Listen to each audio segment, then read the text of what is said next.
Hello, everybody. This is the Jake Podcast. JakePodcast.com. JakePodcast.com. What's up? We've got Matt from Redford. I love using we need to abbreviate it MFR. Right. Like, you should get hats and whatever. I know that it didn't transcend to a ton of other people, but as far as us and our crew back in the day, Matt from Redford. Oh, everybody had nicknames. Yes. Yeah. Everyone under the sun had, whether they were used all the time or not. Like, what are some? Mildew. Mildew was a good one. Yeah. Neck, and legs. The dude who got ran over by whatever. This is going to be interesting because we're going to do a little get to know Matt, right? Matt's been gracious enough to see my overall need for a consistent co-host, and we're going to see how many days a week, or once he does this and he watches himself a few times, we might find Matt, being here every night at 9:00. I don't know. I've been known to ruin a marriage or two. Let's see if I can give it another go by hipping somebody to podcasting. He was like, oh, for sure. Screw that. I'll be home. You know where I live. I know where I live, I think. I'll be there. But, we've known each other for quite some time. Oh, it's been a long time. It's been high school, at least juniors, seniors, high school. Oh, right? yeah. Yeah, it was. It was that long. Oh, my goodness. Yeah, which we didn't graduate 2 years ago. No. So it's been a time. It's been a stretch of couple minutes. Yeah. Yeah, and the one thing that I've always given you credit for, no matter what, getting married and going off here and there, you'll circle back. Like when we least expect it. Dude, for the longest time, if you remember, summers, we wouldn't talk during the winter. Springtime, you get that little buzz in the air and the leaves are coming in. All of a sudden, a random phone call. Hey, this is Matt from Redford. What are you guys doing? And then that summer is the summer of craziness. And then winter comes again. We all hibernate. Well, the one thing I liked is, hey, I ran into Matt blah, blah, blah, right? Like using your actual name. And I went, yeah, don't know who you're talking about. Who's that? Matt, blah, blah. I'm like, is he from Redford? And I don't know. Let me ask him. Yeah. Matt from Redford. Matt from Redford. That's how it is. Which we didn't give a lot like Jim from Ann Arbor or, Johnny from Canton. There weren't a lot like that, but you were the first person we ever met and hung out with from Redford. Or it'd be just Redford, remember? That's hey, right. Redford, come here. That's right. I still think when I drive out that way, and the little ice cream shop that's on that's on that weird corner where you turn into your street, and it's almost like diagonal because you have the ice cream parlor thing in front of your folks' house or whatever. Right. Yes. Yep. Every time I see it, I'm like, haha. I know where I'm at. I know that. Dude, and I'll tell random stories. Like, how many weird, I remember driving over here with Mildew and his dragster that shouldn't be on the road. Big tires, hood scoop, loud. Little baby tires on the front. Right. Yeah, shenanigans. So Total. So let's see. Obviously, the Jake Podcast, the Bachelor Pad, both of the entities that we do, obviously very, male-driven. Sure. And I'm not opposed to. I give good advice to men. I give good advice to advice to youngsters who are trying to find their way, but that doesn't take the female out of the equation, right? If a young lady came in, we talk about sex, dating, relationships, reality radio. I'd be more than happy to tell them exactly what's going on in their relationship and how to get their man to act right. Right. Because I've been trained by some of the you remember the movie Hitch, right? You like Will Smith, great right? Movie. Great movie. My high school girlfriend, started with an A. She's the one who kind of did what the girl did to Hitch in that, where there she's over in the car and you knock and she's there with another guy and you're like, but I love you. Like, and then of course turned me probably into the individual that I am today. For so sure. Thanks a lot. Good job. Yeah. So you're, from what I gather, because we haven't been hanging out a lot, Right. It seems like certain factions of our hangout group friends, and I get it. Any of you guys who can find a cool female, hang out at the house and do normal people stuff, that's great. Life happens. That's wonderful. It happened to me way early, and then I went, nope, psych, and got right back out. But it's good. It seems like you've got a good existence. Seems like you've got a good girl in your life. Great girl. And that part of it is all pretty awesome. We're not that way. Right. We just, I focused on business. I went to Texas. I went and did everything I possibly could other than getting back in a relationship. Very Hitch style, right? Oh, for sure. Kind of hard to be in a relationship when I'm in a different city every week, Right. Yeah, for sure. I would totally get that. So everything's cool with you. You're living out there. Everything's solid. Yeah. And so go to work, come home, watch Dancing with the Stars, chicken pot pie, all that stuff. No, just open my own business. So just remodeling, and that took off like craziness. I worked for the government, did some armored car stuff. I built armored cars for 10 years, traveled, did a lot of traveling. Because didn't you do a little, like, weren't you with Roush at one point? Yeah, I built race cars and worked for a couple different, companies where, worked with, prototype research and development, automotive. Okay. Ever since out of high school. Yeah. So. I remember multiple, moves throughout then. Right. And that's another thing when I talk to a lot of youngsters, when it, like the gentleman who got you the water before he left. Same thing with him. He's like, "Oh, what are you doing?" And I'm like, "Oh, you're 19. You going to college? You doing this?" Not for everybody. Right. No, for sure. But in lieu of not doing anything, right? Look, you could easily in the next 3 years still be working at the same place or another place making $10, $11 an hour, right. Still doing the exact same thing, hanging out with your buddies on the weekend. Or how about you take a couple classes? You're going to be socialized around a bunch of other people who are at least attempting to do the right thing. Because it's not high school when people don't want to be there anymore. You're paying, so... I have never had that chance to go to college. Just the way it was, I got out of high school. I started working for Roush Racing, and then that, hey, making good money. Then I was bouncing bars on the side. So now I'm working 40 hours a week. Then on the weekends, working bars. I mean, at one point I had like 4 jobs at one time, and I was just focused on, welding, fabricating, building things, and I liked cars and just took off from there. And that's kind of what I advise some of them, right? If they're crafty or they're doing whatever, or whatever job, like let's say somebody's working for a company, and okay, I don't really like the job, I'm not making it. Learn as much as you possibly can from it.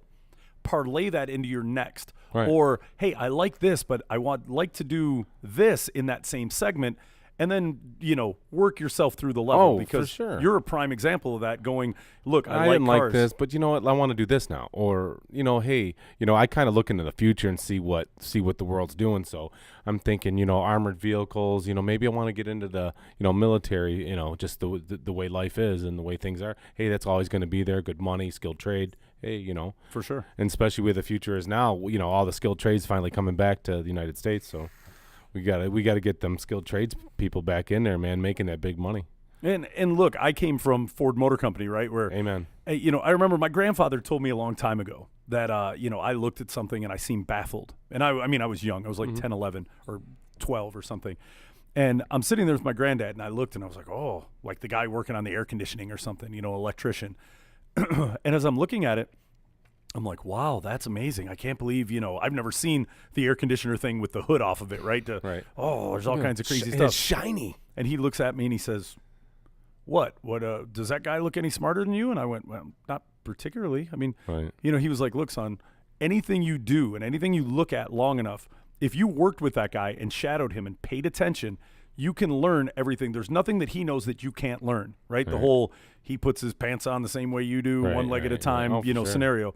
So the hard part is these guys, it's very service industry around here. So they get into it, man, unless you're going to be a restaurant manager or, a bartender or a bar manager or something. So I try and give that advice. It's in the, probably hour or two a day that I try and do good for humanity before I go back to just worrying completely about myself. Yes, fuck everybody else.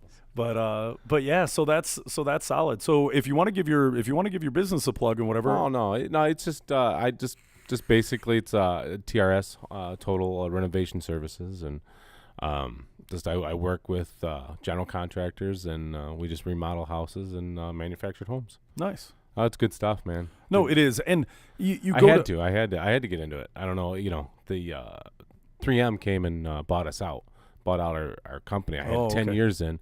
And they just knocked on the door and said, hey, hostile takeover or merger, which one do you want to do? So they said, well, we'll sell it for $900 million. And December 16th, they locked the doors and said, hey, have a nice life. So I had to jump into something. So being a fabricator, skilled trades, work with numbers, how to measure, cut, whatever. I just translate that into carpentry, into remodeling. I'm like, hey, I remodeled my house. Hey, this can't be too hard. Let's go try and make some money at it. Next thing you know, and I'm banging. Well, and the housing market here, we have a lot of older homes on the market here. For sure. And even the ones that are new to us, like, when Canton was just getting built up and it used to be farm fields out here. Right. I walk in these houses, like I'll go into somebody's house and I'm like, oh my God, this thing was built in like 87? Right. 97, 2007. I'm like, holy crap, yeah. So, yeah, and then even the older houses, I'm doing a little bit of the same, right? We, if we find a house, that's part of the reason why I came back from Texas. Everything flip-flopped. It used to be very economical to be in Texas. You could get a nice house in a nice area. They weren't gaining any money like yearly like we did before the bubble burst in, in 2007, 2008, that we weren't in Texas. They weren't gaining 3 to 6% on home values. So the home value, pretty much, you bought a house and you paid it off for whatever. You were selling it for maybe $10,000-$15,000 more than you bought it for. So you were just doing that instead of paying rent. So it's kind of interesting coming back and finding a beautiful house with 1,400 square feet that you can pick up for $55,000 after the market crashed here. Oh, for sure. Pick it up for $40,000. Or now everybody's flipping. Everybody's buying.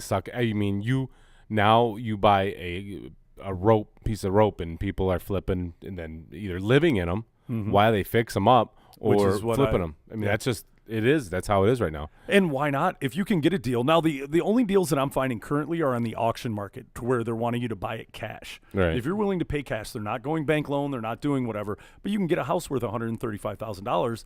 Yeah, it may need new windows or, a roof or whatever, but you can pick it up for $40,000, depending where the bidding's at. I mean, the same thing is like foreclosure.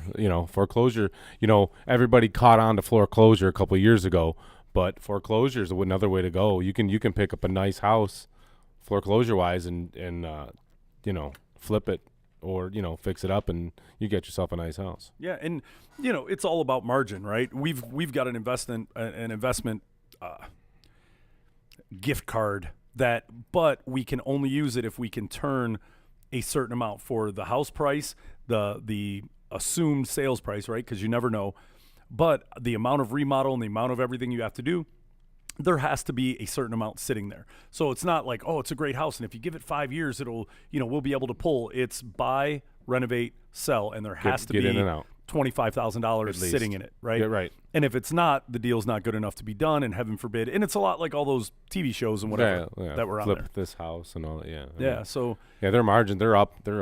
You rarely see them under $30,000, $40,000, profit. Right. At the end of the day. Yeah, so. And no matter what they do, even with all the drama that comes along, sure. Oh my God, we had to fix that wall in the other room, and oh my God, dude, it was drywall and whatever. Come on, dude, I've gone to Home Depot. I know how much everything costs. Oh, the foundation's cracked. Oh, okay.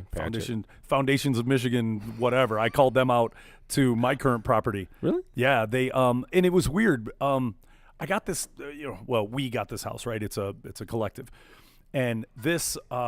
It was weird. Everyone came in and they went, and it was cash only and this and that. So you knew there was problems or there was something maybe. Well, you walk in, mold and mildew smell in the basement. Right. Walk over and you could see. And the only great thing that I've skill, I guess I have other than being able to run my chops, quite a bit, is I'm extremely observant. So I walked in and I look around and I'm like, okay, it's a finished basement where you can't even see, right? And that's part of the problem.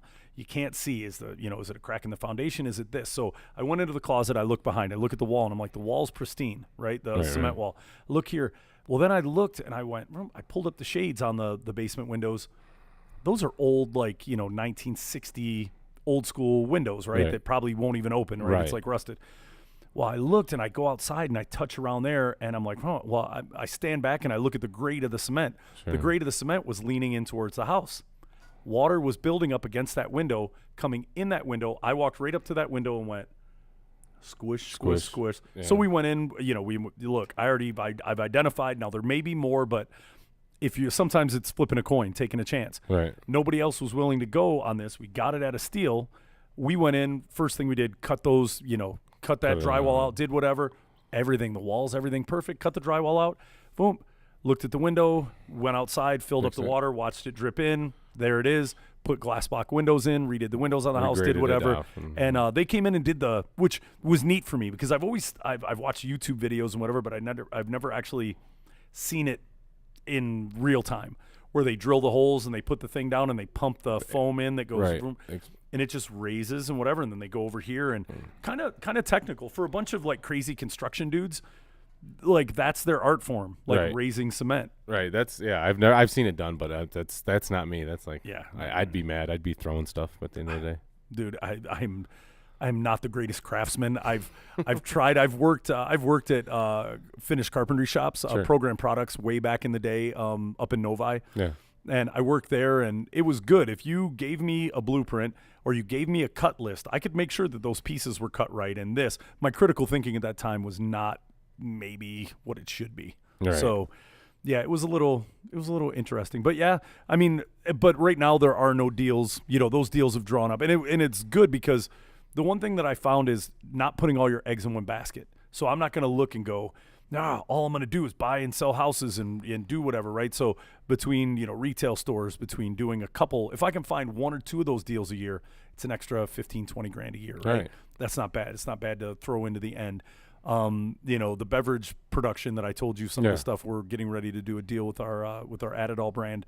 A couple other things, and it's always just having those out there. You don't know when they're going to grow and mature and what's going to happen, but just want to be diversified, be open. And we have to. And that's the thing I like about part of the reason podcasting versus doing regular terrestrial radio. You've got internet radio, you've got terrestrial radio. Podcasting has jumped into this huge gap and void of what people aren't getting entertainment-wise. Right. Good conversation. Topics that you don't hear and talk about on radio. Or you can't. Right. Oh, dude, the FCC wore me out. Like I was with CBS Infinity Broadcasting right when the Janet Jackson thing happened. Oh, dude, if you saw the just booklet of FCC paperwork that we had to read and go through, what we could do, what we couldn't do. People who were on my station that were morning shows in development, like we were at the time, and got fired for making a weird comment, whether it be, anti-Semitic or whatever, and not being anti-Semitic, but it could be taken that way because perception, right? Yeah. Yeah.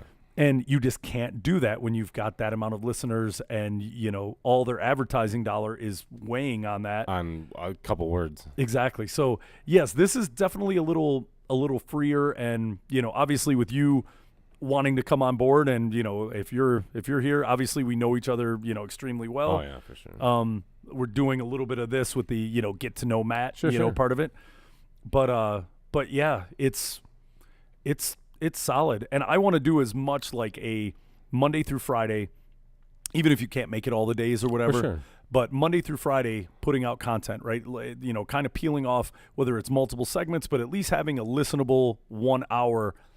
Almost like, if I was doing radio, in the past. I get it. Yeah. So, right. Yeah. That's the way to go, I think. I mean, we can always, if I'm never here, we could always probably maybe do a remote. If something were to come up. I'm just saying, I'm just throwing stuff out there. And I'm working on, again, I'm putting the call out. I know I leaned on you to talk to, if we had a good intern or, a younger person who in school now they're teaching audio and visual editing and, understanding of some of this stuff, like figuring out how to take my landline, pot it into here, boom, boom, boom. And we can take phone calls. Oh, and then we've got a caller. Hey, caller, what's going on? You're on with Jake and Matt.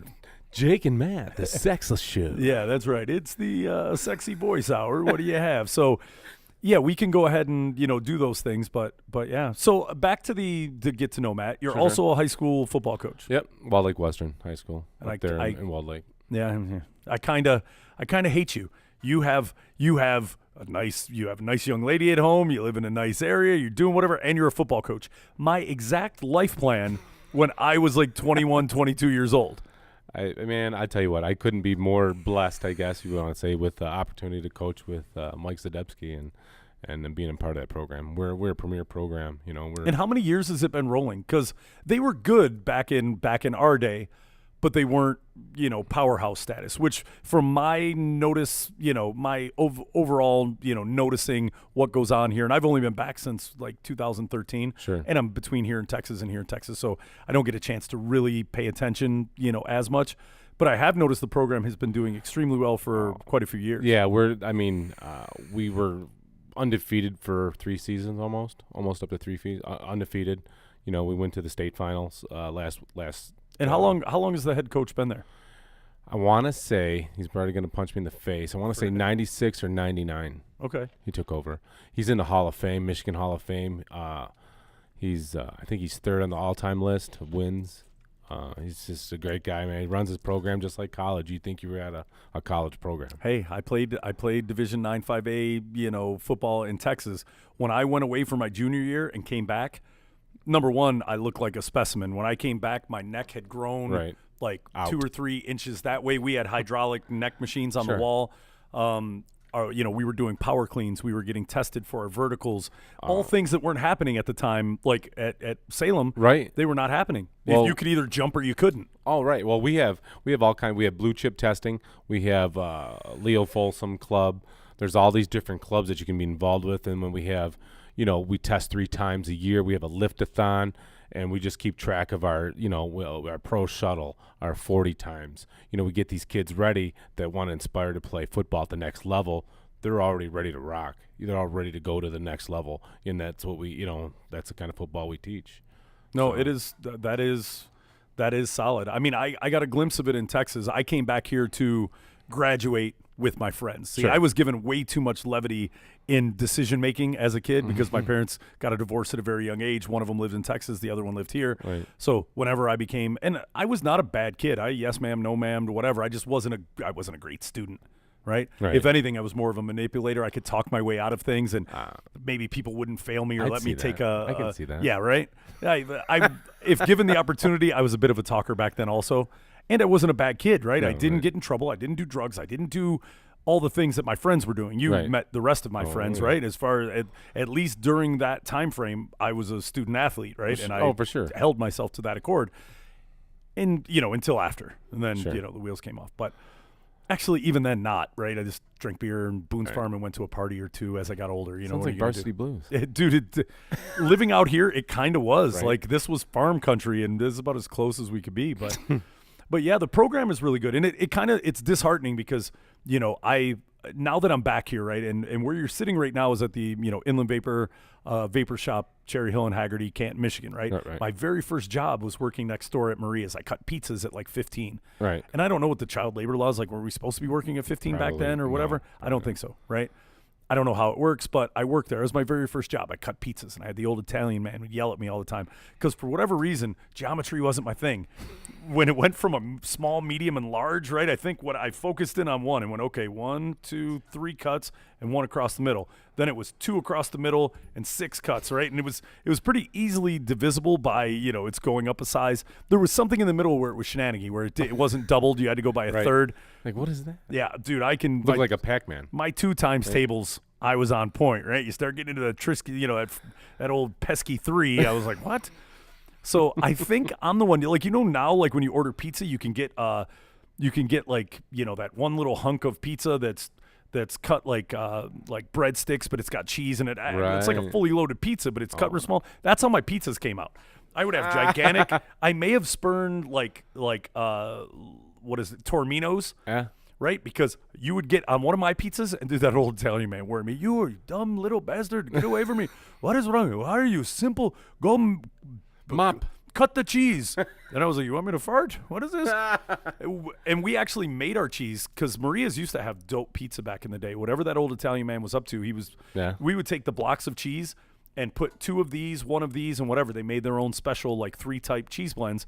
And you'd put it in this gigantic, the thing where you'd imagine, it would make dough, but it would crumble and break up the cheese.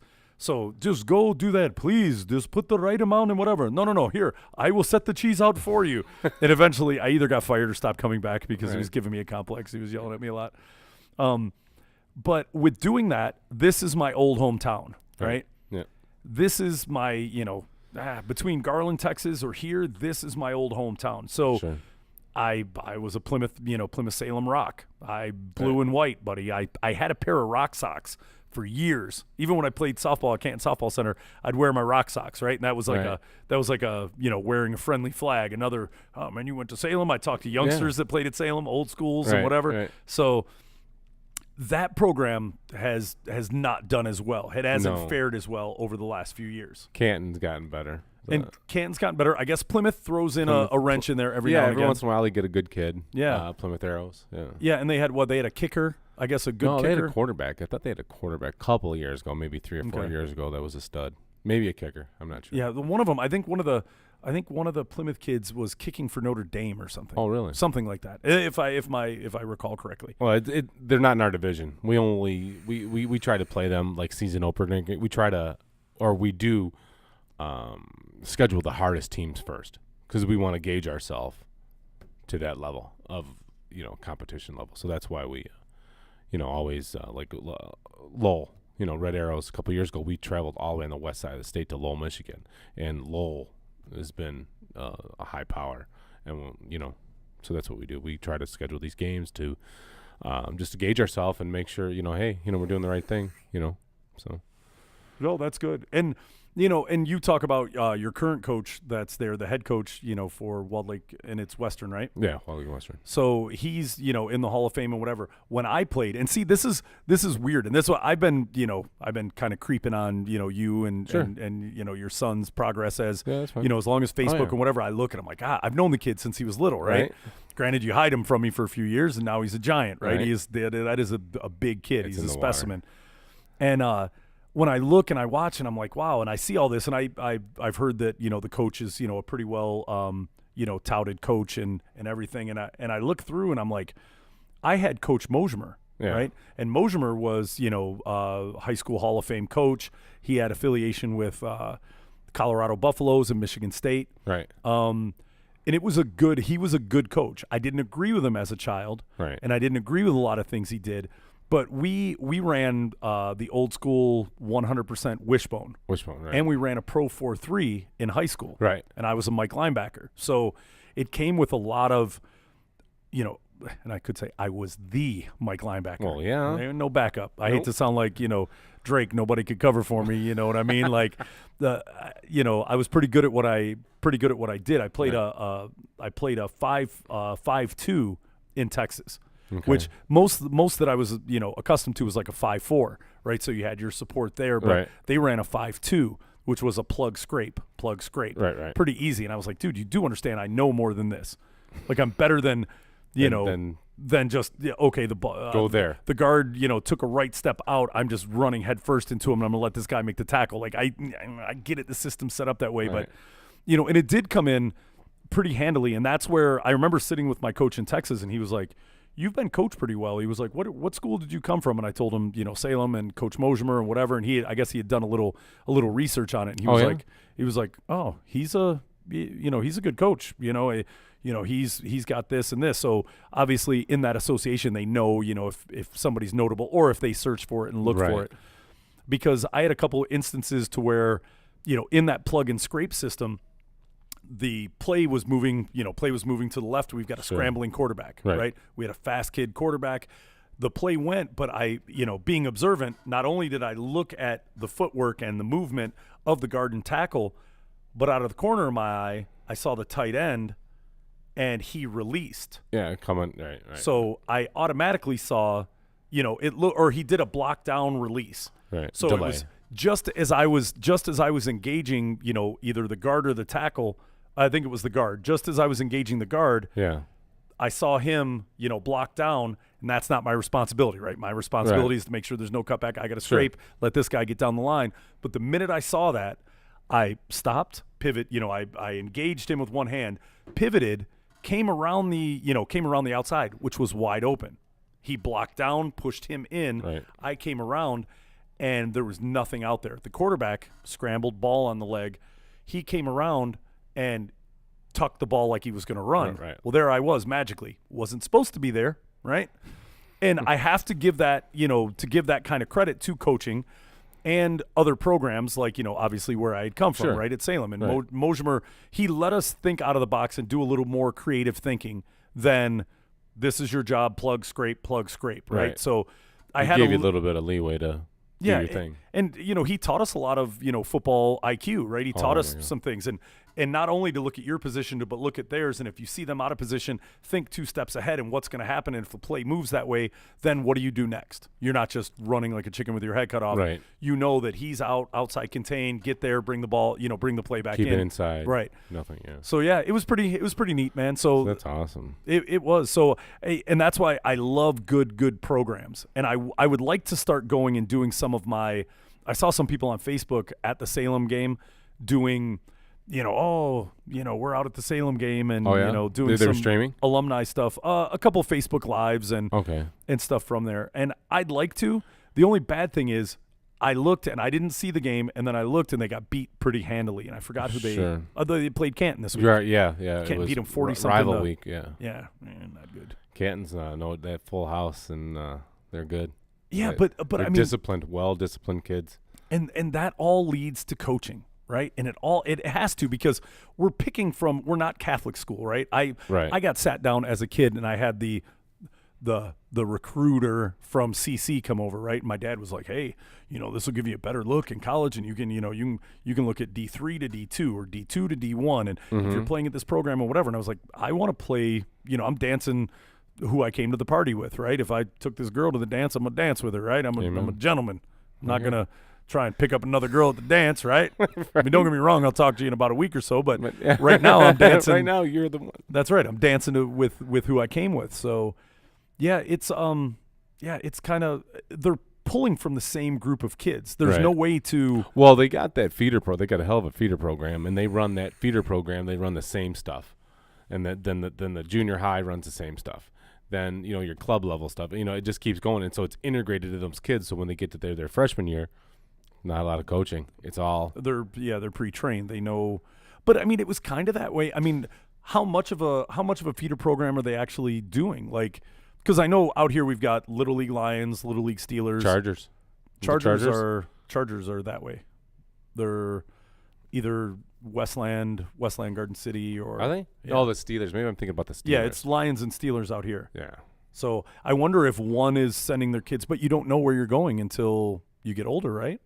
Well, we hear that, a little. Yeah, exactly. Yeah, and because that was part of the thing when you came up. Like, I was a Little League Lion, right? Sure. And the majority of us, the Parishes and the Connells and the rest of us, we were all Lions. There were some of us that went to Canton, and the rest of us, we were at Salem. Sure. We had a really good group of us that consistently went Little League Lions, whatever, and then we get into Salem, and we were there. Right. Now, we didn't run the exact same thing. Now, I do think that's genius to work with your Pee Wee program or work with your Little League programs. That's what we do. Yeah, why not? If you know they're going to come out and they're going to be playing in the system, why not run something similar? Right. So that cohesion is awesome. Well, one of our kids that just graduated last year, Cody White, he's wide receiver, but he went through the Lake Area Hawks, and that's another sort of kind of feeder program to ours, and that's where he grew up. And his dad is Sheldon White, played for the Lions. He was Lions director of player personnel. And then so Cody White played for us. He was Mr. Football last year. And then he got a full ride scholarship to Michigan State, and he caught his first pass. Sparty on. Yeah, that's what's up. Caught his first pass last the opening game. Definitely more Sparty than anything else. So well, we also, like, this just goes to show you, we have another kid graduated, I want to say 13, 14. Forgive me on that one, but Josh Jones came in, got his football IQ up, coached him up. He got a ride to NC State, went there, got out his junior year, and he got drafted first round by the Green Bay Packers. Yesterday, I was watching. I saw that. And he made his first NFL tackle on TV. So it was pretty cool to see him there, being a Walled Lake Warrior. Yeah. That is great, and those things do transcend. I did a little, I do a little counseling with, teens. I do a little stuff here helping the transition between high school and college, right? Mm-hmm. I also do some stuff with my buddies out in Lenawee County, right? I've got some troubled youth stuff out there, right? Sure. So we've got three of us, right, that, have had checkered past and, but we're all good guys. We're all doing good things, right? Right. So we can relate with the kids, right? It's not like, hey, kids, don't do this. Mr. Rogers talking to you. Right. No, this guy, what is he, whatever. And then you tell your story and whatever. Like, look, I was like you. I came from a family like this. I've done whatever. Doesn't mean you have to stay in it, right? So we work with some of them. But with I had no idea where I was going with that. I'm sorry. Yeah. No, that was it was this great stop. brain fart. Yeah. It was. Transition, college, high school, kids. Yeah. But yeah, I don't know. Almost. Yeah, you almost had it. I almost did. It was there. You want me? I can go back. Yeah, go back. But no, it's interesting with little sports psychology. That was a lead in. to where, and again, right, you're Walled Lake Western guy, whatever. I'm a Salem guy. I'll be a Salem guy regardless. I want to see that program do well. Well, I'd never really dealt with wrestlers. I came out and tried to wrestle once or twice. Right. And they wanted me to wrestle, right? Because I was a very physical kid. Sure. And I'd boxed a little bit. At that time, I'd boxed for like 3 or 4 years, played football, and I was a little bit more, hard-nosed than the average kid we had coming out at that time. Right. That's what helps when you're raised we spottily. encourage football players to wrestle because it'll get your, you'll learn your leverage, and hips and stuff. And then we also encourage to run track. Okay, why not? Get your cardio. All our kids run track. All our skill kids, and the big guys, they throw shot put and whatnot. Yeah, they tried to make me, but I was like, nah, you do know I have flat feet, right? It's not but track's good for the kids. For shot put, the big guys would always do shot put or do some other stuff, but you're at least staying active in that time frame. Right, just keep working, basically, extended football season. That's right. No, that's right. That's a good way around it. But I had a kid who came in, and he lives on my old street, like right by here by my my folks' house in Salem Manor, subdivision. So he comes in, and I'm like, I've got to check everyone's IDs. And you come in with a letter jacket, and, we don't sell, obviously don't sell anyone under 18. And then even at 18, like, what are you doing? Whatever. I smoke cigarettes or I chew tobacco. And I'm like, got balls. Right. But you're 18. That's the law. So I'll go ahead and deal with you at that point. So he comes in. He's a good kid. Well, he comes in. Well, his coach, he's a 1 year out, right? Like graduated last year, but now he's coaching with the program.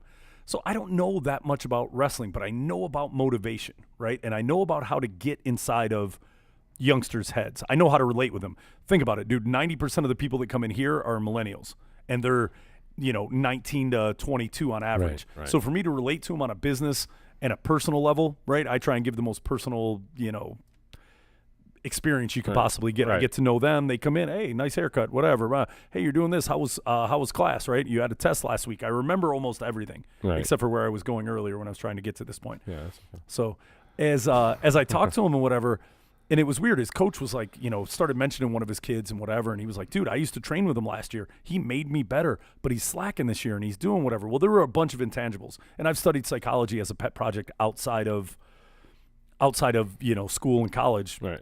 It's just been something introspective psychology, right? You can learn about everything, A-type personality and why this person does this and criminal behavior and early childhood psych, but then man in the mirror, right? Michael Jackson.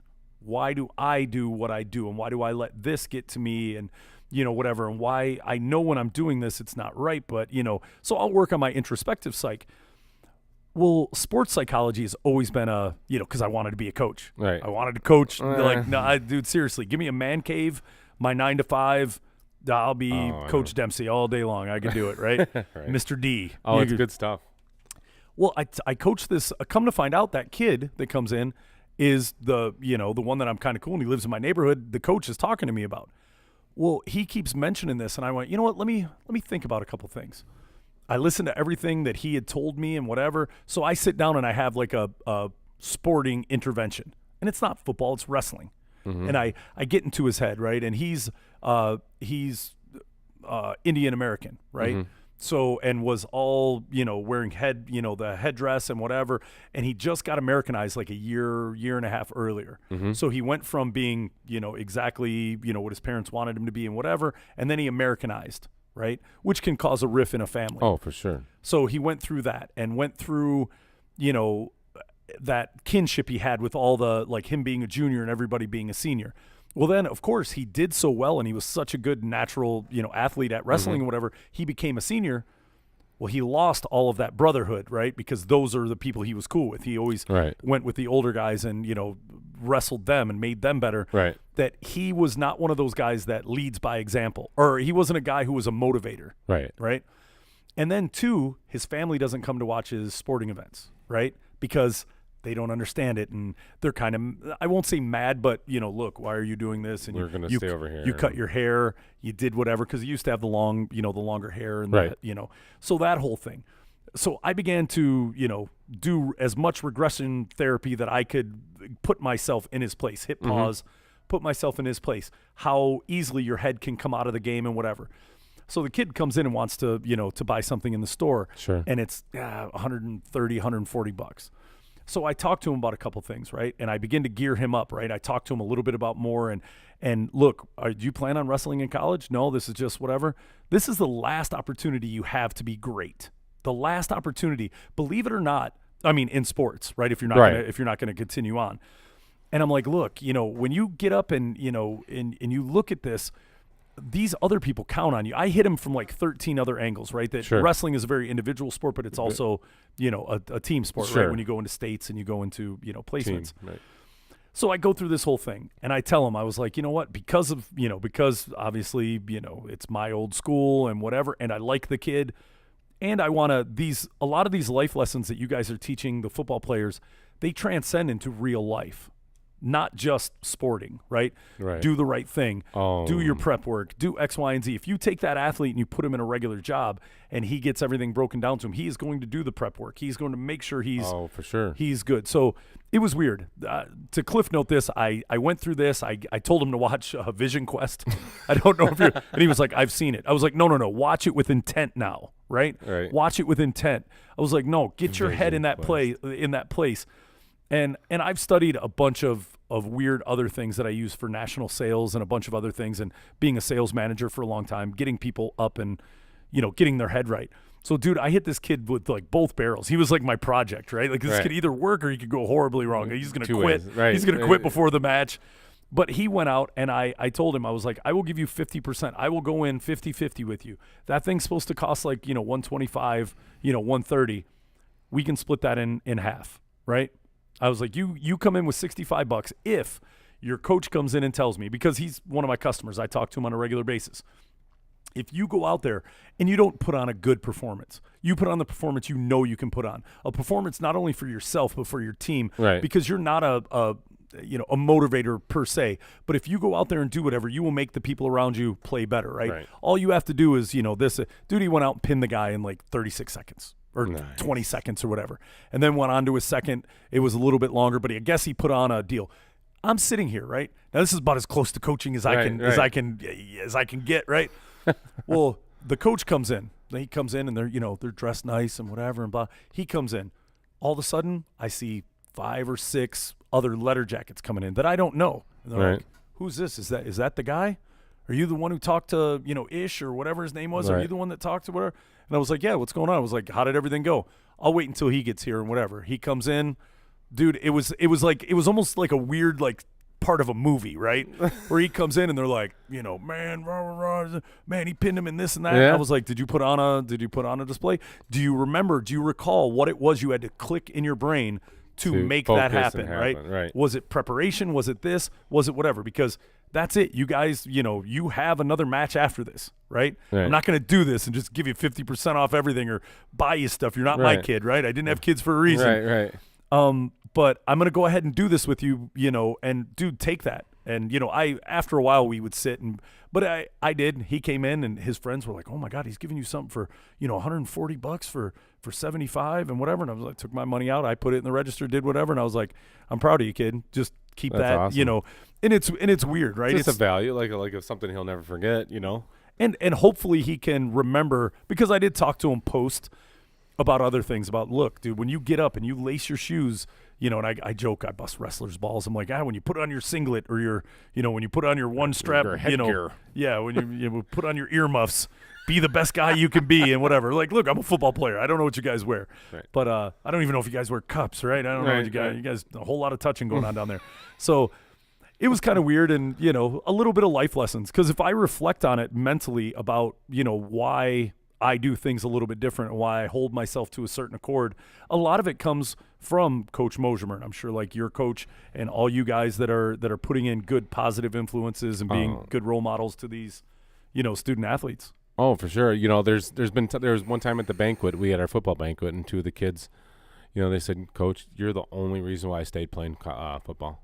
Because you're the only reason. Because I talk to these kids real. I give them. You're a relatable dude. Straight, yes. I guess you could say that, right? Yeah, for sure. And I love giving good advice. Our coach, we have, he's got good core values. Edify. He, just responsibility.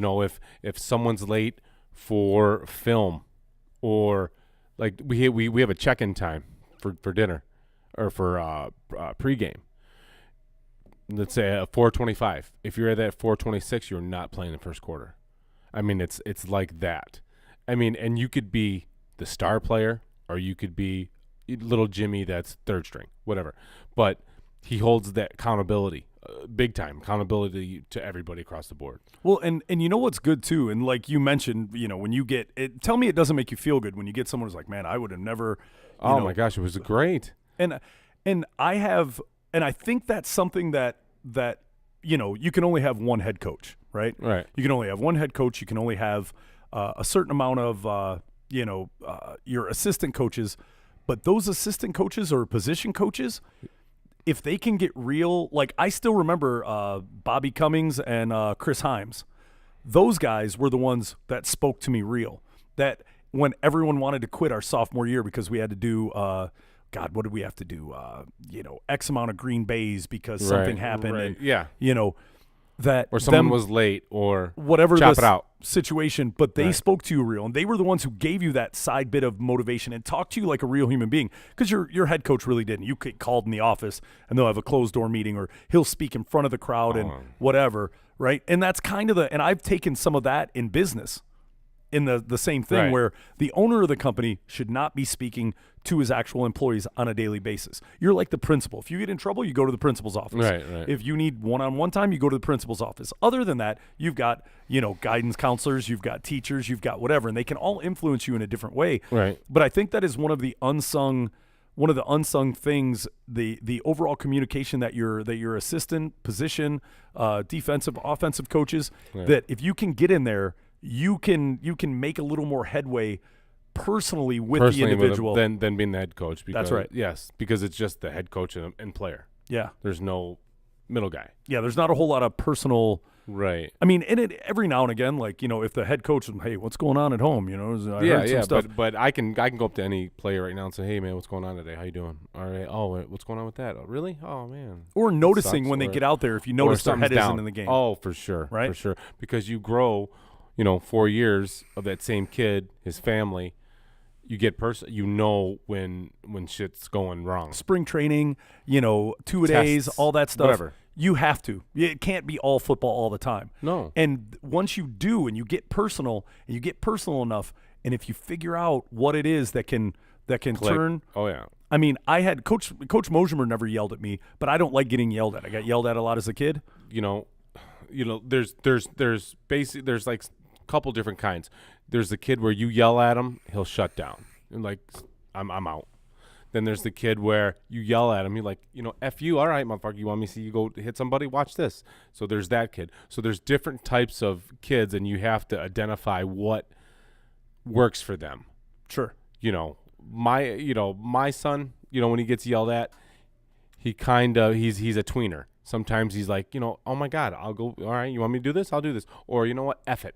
Fine, whatever. And he'll go pout for a minute. Or just play patty cake and go through the motions. Right. That's what I would. So he's a tweener. I call him a tweener. So, but, it's just as how you approach these kids and how you talk to them today. And I'm real with them. I cannot stand where these kids are going, the kids that are coming up, where you can't say stuff, you can't do stuff. They're real helicoptery, I guess. Helicopter. Their parents or whatever we call them. It's rough, but I pull no punches. I tell them what's up. And that's where, sports psychology on that level is. I mean, it's psych 101 regardless, right? But then there's also the interpersonal communication side of it, and it's weird. I mean, I recall my position coaches, because it's practice. You guys already know, dude. I played Division 9 5A football. I went 9 5A state finals, right? I played in Texas Stadium. Sure. I've got patches and crap on my letter jacket that I don't even wear from there because I played on that level, right? I can play, right? But of course, that's the bad kid who knows he's good enough, and nobody can take my position unless you're really trying to prove a point. And yes, I look back on it like now and go, what a little dirt rag I was, right? I should have been better. But when I would have a coach, like, we're running goal line and whatever, and goal line, why am I going to sacrifice my body in practice and do whatever because I don't like pain, right? Football player who boxed and doesn't like pain. Right. Go figure. Yeah, go figure. That was a weird unicorn of, I just happened to be good at it. I just didn't like it, right? Right. But if I got mad, I turned into a lot like, Adam Sandler in Waterboy, right? or Incredible Hulk style. Yeah, for sure. So I recall, running a play, boom, boom, boom. I went up, granted, I came off my feet. I laid a hit. My coach, and this is one of the first times my head coach and my position coach, they didn't score, right, on the goal line deal, but obviously I didn't give it everything I possibly had. Mm-hmm. And, man, his tone, and when he blah, blah, blah, this and this, and maybe came by and grabbed my thing and, why don't you go, you want to go over there? And the soccer players were running or whatever. Why don't you go play soccer for the rest of the day or whatever? Blah, blah, blah, this and that. And he, man, when I tell you he got down and did whatever, something he did struck me, right? It was like a dart in the neck, and I went, and I was like, yeah. Okay. So I almost start waterboying, where I'm Captain Insano. Right. They line it up. They called a different play, this and that. And being a Mike linebacker, right, it wasn't like if the play went over to the left, it was me. Play went over to the right. So I had to move laterally and, go ahead and play downhill. Yeah. So they, boom, boom, it was a running play or whatever, and instead of, right up the middle, it went a little bit off tackle. He went off tackle. My man jumps, goes to, and, it was a good pile, right? Sure. Everyone had, down, went I think we were in 4-point stance for goal lines. Everyone, just, and I'm not huge on jumping or whatever. Jake's not that nimble of a creature. I don't have a great, vertical. But he came, ran, and the play where it was going, he didn't go to the hole that was technically by the way, obviously I know my own offense, right, because I was also a center. And I look, and it wasn't the hole. I could almost see where it was going the way they blocked down. And sure, he went off, and he tried to take it a little bit further outside. He jumped over. We jumped, and it was like the horrible Ram videos where they just sit and smack heads.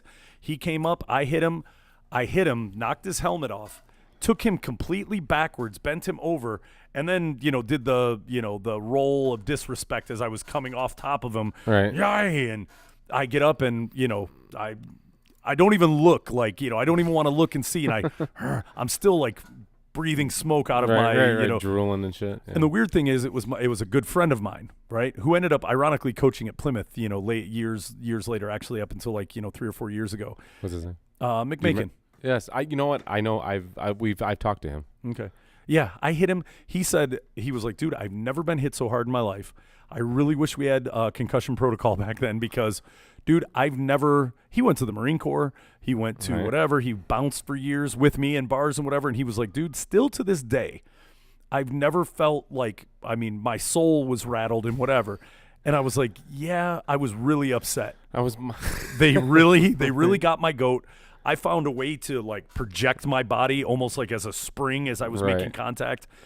And it was crazy. So being able to get into kids' heads and not necessarily in that happened to ring my bell. And I think they figured out from that point, if we do whatever and we, blah, blah, blah, and you ought to, and and then just, go over on the sidelines after I make an arm tackle or a very unenthused tackle. And then, go ahead and, do the talk. Yeah. And yes. And then it was stupid. I was not the smartest young man at that time, but boy, oh boy, they could get my goat. And they did. They did. Oh, for sure. There's ways to motivate kids, right? And it's still, again, I hate you. You're living all I wanted in my basement. I wanted a man cave. I wanted, my stuff. I wanted to do X and O's, write plays, and it's a lot of work. Head coach. He's he's a teacher at the school also, but it's basically all year round for him.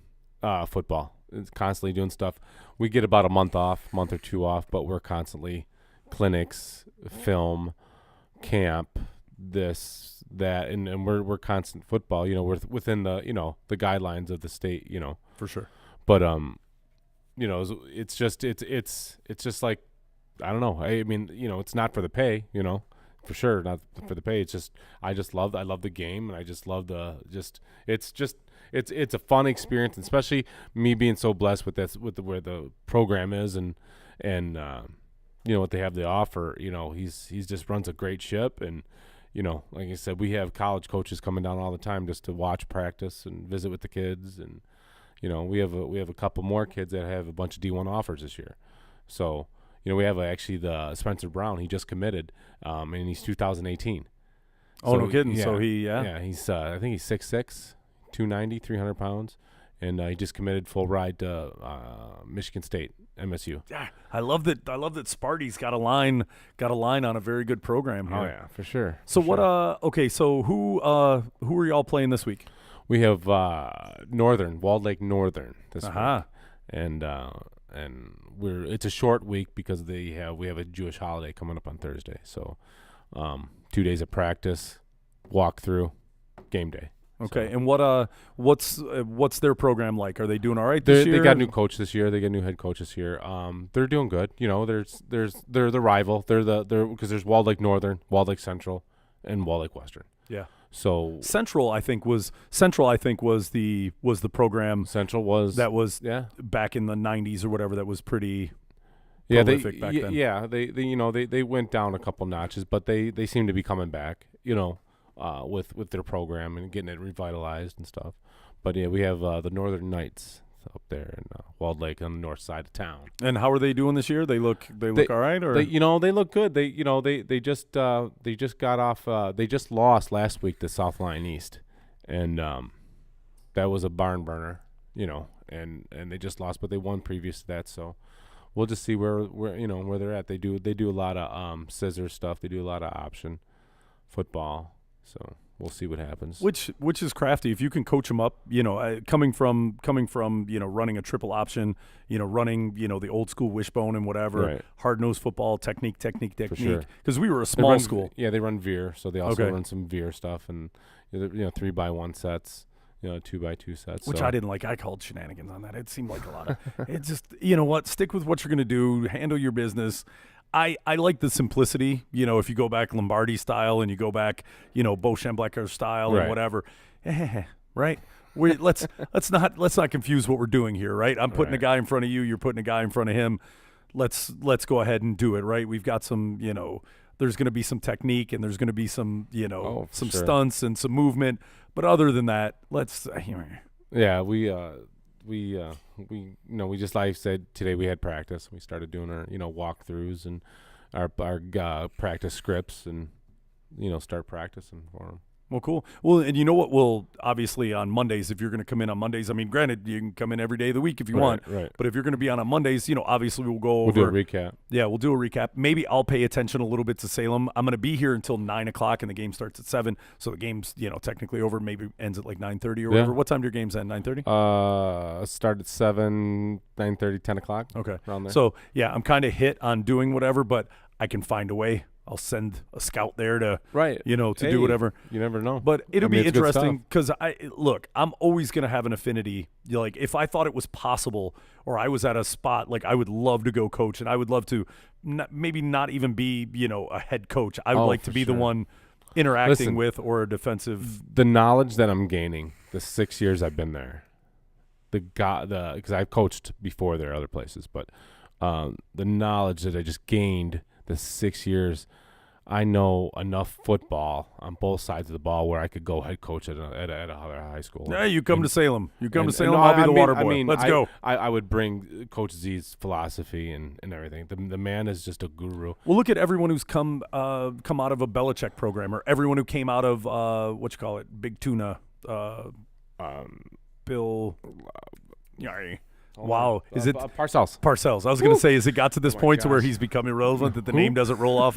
But yeah, look at everyone who came out of the Parcells, coaching. So it is good, and it is great that you're coaching, with and under an individual who's a Hall of Fame coach. And well, they had the Brother Rice coach that's coached forever, Facasa. Do you remember that name?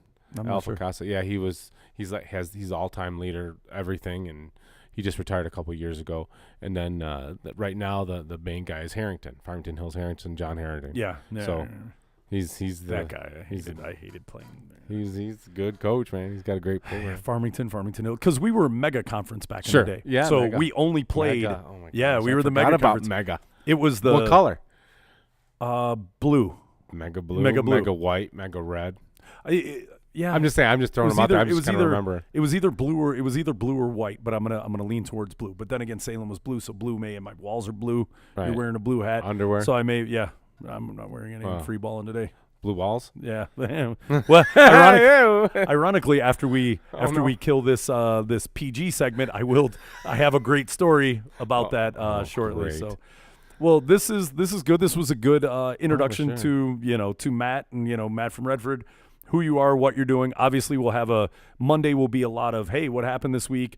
Sure. We'll go into the football side because look, I like the guys who get paid a lot. I like the guys who should be getting paid in college. I do like the guys who don't get paid in high school. Speaking of that, real quick, do you know how much Texas coaches? Did you see that online? Mm-mm. A head coach for a high school program, the top 20 high school paid coach is $155,000, and the 20th is $135,000. Oh yeah, for Texas. It's no joke. That's bullshit. Yeah, it's no joke. You want to know what mine is? Yeah. Well, $5. Yeah. Well, that's good. At the end of the day, that's good. That's good. You can work out some McDonald's dollar menu, man. You can get 4 or 5 items. If you got some change in the center console. Without cheese. Yeah. Come on, man. We got cheese at the house. It's fine. Everyone's got some cheese. Get one more burger with that. That's right. Yeah, dude. If you look at like Allen is a huge program there. Southlake, Paramount. Odessa, Permian, right? So you've got Permian, Merrimont. I don't know. I know everything in the North Dallas area. I'm visually looking at what I was reading on. Well, you've got Odessa, Permian. Odessa. Those are the Friday night light schools, right? So everything. $60 million stadium. Oh, dude. Seriously. Yeah. Dude, every time somebody goes and I'm like, make sure they come back and they're like, dude, what is this? And I'm like, oh yeah, that's Allen. That's a high school football stadium. Dude, we all had in Garland, we had North Garland, South Garland, just to show you the populace of the area. Oh, yeah. We were the equivalent of like Dearborn being right outside of Detroit. Sure. Like I could be living there and go down like maybe a mile and a half and I would be in Dallas proper, right? I'd be in the Dallas city limits. But our suburban area there was Garland, right? It bordered Dallas.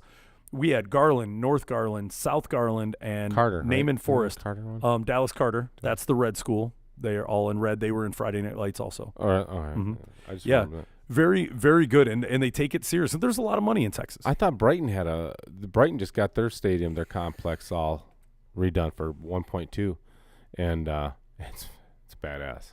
Yeah, they got a great stadium. Well, even in my 4 schools that were in my city, we had one centralized kick-ass. You know how Northville? I don't know if you've been to Northville Stadium, but it's built on a hill, and then they've got the cement. Yeah. Bleachers that go around, right? So it's just a big bowl, and it looks underground, but it's actually built up and then underground. Kinda odd, So that's how ours was, and we had artificial turf. And mind you, this is 1990, right? So we've got artificial turf, look like a college stadium. I trained when we went Division 9-5A state finals. We trained at SMU, right? Which SMU at the time was one of the most expensive, schools you could go to, that wasn't Harvard or one of the crazies, whatever. But yeah, to go there, and our school, our Williams Stadium in Garland at the time was better than SMU Stadium. Dude, that's high school. Isn't that crazy? Dude, and the stands are packed. People are tailgating. It is real. That is what people do on Friday night. You have the whole community behind you. We used to eat at Luby's Cafeteria. I don't know if you saw, there was a thing back in the day where there was a shooting at a Luby's or whatever, gunman. But Luby's, we'd go get chicken fried steak, right? We'd get chicken fried steak. We'd get whatever. We'd have to dress up like we were going, like, we were in a collegiate or a professional program. Then afterwards, we couldn't just go home. Like, hey, I got something to do. Susie's asking, I'm going to go on a date. No, after you go with the team on the bus, we would go to our field house. We had separate field houses, and that's pretty progressive for way back then. Sure. But that's how heavy everything was back then. Oh, same thing. There's certain traditions that we do. Coming back, game day, you dress up, tie, shirt, belt, shoe. The whole works. You can't look like a scrub. On Wednesdays, during the regular season, it's pink out. We wear our pink T-shirts and whatnot. There's definitely tradition involved, and there's some FCA, fellow Christian athletes. They do, if people want to come, they go to just a impromptu type of just talk. And so there is definitely traditions of what we do and not do. being. Well, and that's a good community out there too. Say what you want. The further west and north and whatever that you get in these these communities that were built out of kind of nowhere, right? I think we're blue collar. The Western out of all of them, I think we're the blue collar. Yeah, but it still seems a bit shinier than out here because this is not nearly as shiny as it used to be. I understand, but it's the blue collar. Yeah. Well, that's good. I feel. Hopefully you should get a few more roughneck kids, right? Yeah. Yeah, sure. It wasn't a whole lot of video games No. and whatever comparatively to, your dad works hard for a living and get outside and play, boy. We're just getting a lot of recognition through our program. There's a lot of kids, a lot of kids. There's a kid that when I coached inner city football a while back, and I've seen him, Zach, my kid played with him, and he's Sam Johnson, and he just transferred over a year and a half ago, and now he's our starter junior. He's got 15 D1 offers. So, he's a great kid, and and he was back in the PAL, AYF league stuff back in the day, the unlimited weight class stuff, and so I remember him a long time ago. We reconnected, so it's kind of, I don't know, it's kind of cool. You know? No, it's solid, man. It's a good thing. You're living a cool existence, man. That's good.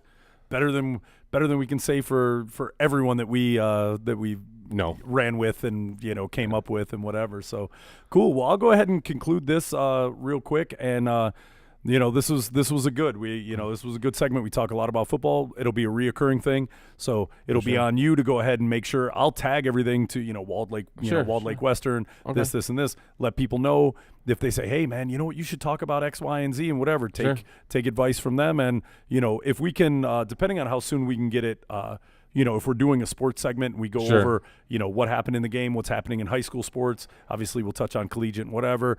And then, cool. And if, we can bring enough people out there, Walled Lake Western that listen to it, they can, shoot you messages on stuff they want to talk about. You can highlight, what's going on. So it's cool. Like I said, I've been creeping on it just because you're attached to it, and obviously your son. So I kind of follow that stuff, everything you post and everything I see out there, and everything looks good. So at least now we'll have an ongoing, through the rest of the season and see what shakes out. We'll just do maybe a little update show, each recap, maybe do under the radar type of stuff, or surprise up, the upset of the week, or whatever anybody wants to.